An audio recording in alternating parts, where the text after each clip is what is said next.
8살 때부터 15살 때까지 8년 동안 집 밖으로 한 발자국 나가질 않았어요. 집 앞에 있는 구멍가게도 나가질 않았어요. 지독하게 외로웠던 시간이었던 것 같고, 또 사람들의 온기가 그립기도 해졌던.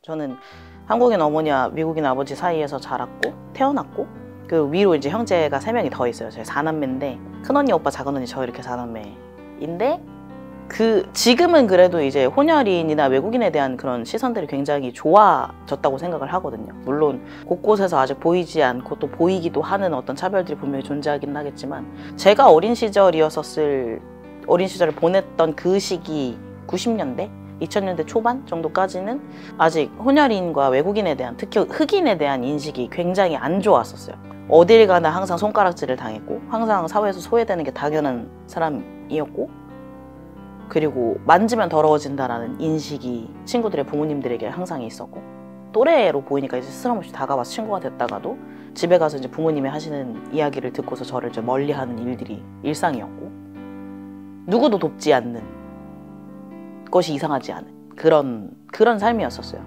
제 기억에는 제가 태어나기 전에 이제 엄마랑 아빠랑 이혼을 하신 걸로 알고 있는데, 그러다 보니 이제 엄마가 저를 낳으셨을 때 나이가 35살이셨거든요. 근데 35살의 여성이 흑인 혼혈 아이들 4명을 낳고서 한국에서 기르는 것 자체가 사실 굉장히 어려울 수밖에 없잖아요.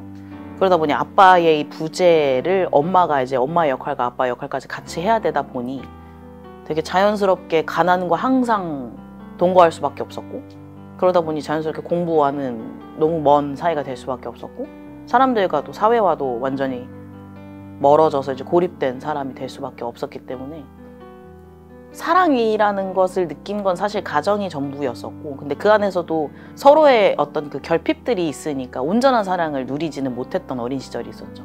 그래서 예수님을 만나기 전에는 저는 그냥 목적도, 꿈도, 삶에 대한 어떠한 재미도, 그리고 친구도, 주변인이라는 것도 없는 그런 인생이었었어요. 한마디로 그냥 완전 블랙.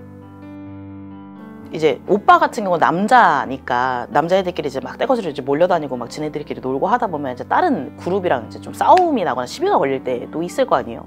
근데 오빠는 이제 말리는 쪽이었지, 말리는 쪽이거나 맞는 쪽이거나 했지, 누구를 때리는 성격이 못 되는 사람인데, 패싸움을 하다가 결국에는 경찰이 출동을 해서 경찰차 다 우르륵 하면 부모님들이 막 모이잖아요. 진짜 뭐 짝이라도 한 것 마냥, 부모님들끼리 뭔가 알고 있기라도 했었던 것 마냥 다 저희 오빠 탓으로 돌리는 거예요. 얘는 아빠가 없다더라, 가정교육을 못 받아서 애가 뭘 몰라서 이렇게 된 거다, 뭐 이런 식의 이제 오해들을 막 불러일으키는 거죠, 그들의 부모들이. 근데 그러다 보니 저희 엄마는 이제 자연스럽게 그냥 제가 자식 교육 잘못 시켰으면 죄송합니다 이렇게 빌 수밖에 없었고, 제 케이스를 이야기를 하자면, 엄마한테 이제 친구들이랑 놀고 올게요 하고서 이제 톡방을 나가서 이제 그 친구들이 이제 서 있길래 인사를 하고 재밌게 놀려고 하는데, 그 친구들한테 다가갔는데, 이 친구들이 뭐 부모님한테 어떤 또 이야기를 들은 건지 모르겠지만 갑자기 저를 막 때리기 시작하더라고요. 때리면서 이제 막 욕했었던 게 막 깜둥이, 애비 없는 새끼, 가난한 새끼 이러면서 막 저를 막 욕하기 시작했어요. 그러니까 쉽게 말하면 왕따를 당한 거죠, 일종의. 이제 그게 계기가 되어서 이제 저까지 막내마저도 나가서 이제 맞고 욕을 먹고, 이 예쁘고 귀한 아이마저도 이렇게 세상에서 외면을 당한 것에 상처를 받았던 엄마가 상처보다는 분노였겠죠, 아무래도. 8살이었던 꼬마 셰리한테 집 밖에 나가지 말라고 말씀을 하셨어요. 위험하니까. 8살 때부터 15살 때까지 8년 동안 집 밖으로 한 발자국 나가질 않았어요. 집 앞에 있는 구멍가게도 나가질 않았어요. 지독하게 외로웠던 시간이었던 것 같고, 사람들에 대해서 기대를 저버리게 된 계기가 됐던 것 같고, 그럼에도 일정한 시간이 지나고 나니 또 사람들의 온기가 그립기도 해졌던 이죠. 하나님이 아니었었다면 지금의 저는 확실히 없었다. 크리스마스 이제 보통 그때는 이제 교회에서 성탄 전야제 막 이런 것들을 하잖아요. 근데 저희 엄마가 원래 이제 그냥 무교로 사시다가 동네에서 이제 교회에서 전달해주는 이제 전도지를 이제 보고 저희들을 다 데리고서 이제 막 교회를 나가셨던 때가 있었어요.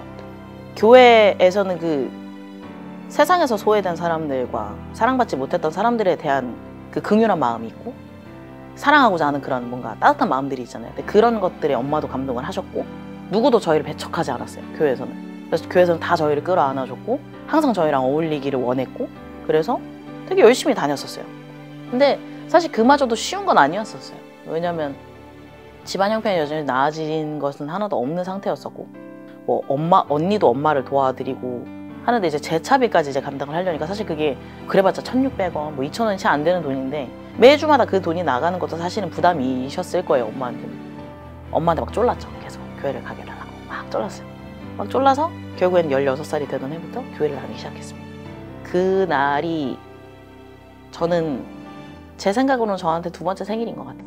실제적으로 제가 생명을 갖게 된 날은 9월 9일이고 그리고 완전한 어둠과 죽음 속에 있다가 생명을 다시 갖게 된 빛의 그 과정으로 나가게 된 그 두 번째 생일이지 않나 라는 생각을 해요.